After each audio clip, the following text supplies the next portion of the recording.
Big news in the bigs yesterday afternoon for one of the stars in all of MLB who has not been on the diamond all that frequently over the last 3 to 4 Major League Baseball seasons. As we welcome in Craig Mish live on this Wednesday on the early line on SportsGrid, our MLB insider, the host of Newswire, starting at 11 a.m. Eastern time. Craig, thank you for being here on this Wednesday. Let's dive in to that big news that you and I were discussing yesterday afternoon when it hit the wire. Mike Trout is having surgery on his torn meniscus. Not expected to be season ending, for Mike Trout, but obviously he will miss a considerable amount of this Major League Baseball season. 10 home runs already for Trout this year, Craig. That was tied for the most in all of MLB.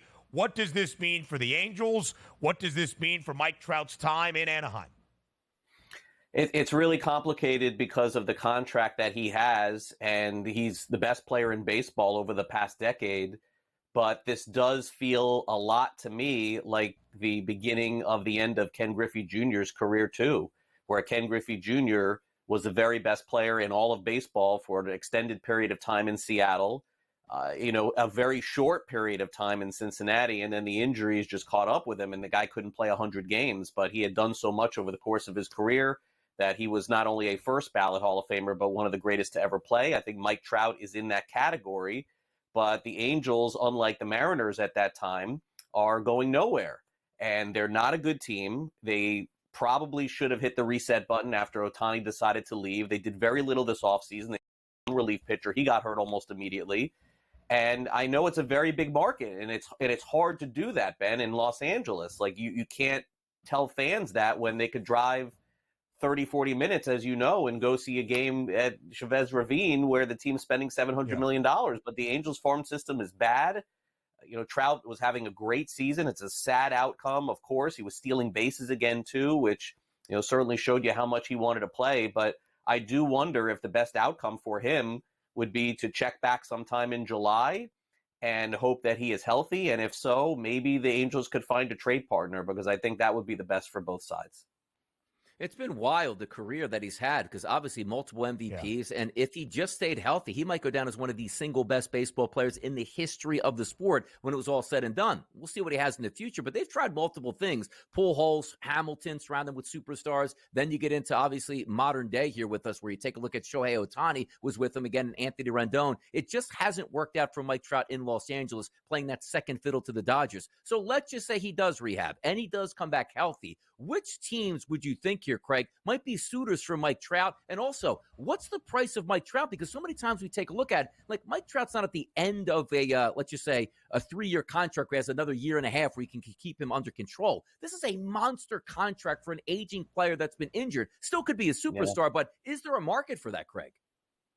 I mean, look, the easiest one to go to here, Donnie, and I know you'll love hearing this, is Philadelphia. Oh, yeah. This is where he's from. He's still a fan of the teams there. He shows up to watch the Eagles games. And it would make the most sense. You also have a president of baseball operations in Dave Dombrowski, who's never afraid to spend that money, right? Like, he did it with the Tigers. He did it with the Red Sox. He's doing it with the Phillies now.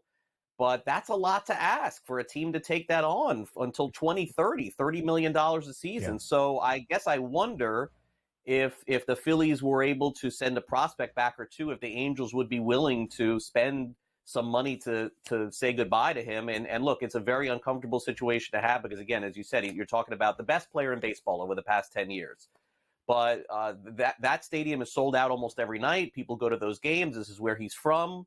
I know they have center fielders there. I think it'd be fair to say that he would play with them and be just fine.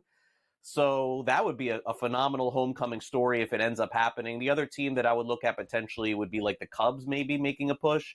But, Donnie, look, the reality is that it's got to be a team that's willing to push to a $200 million payroll. Like, this is not going to be one of those mid-level payroll teams, even with the Angels eating some money. I don't see that happening.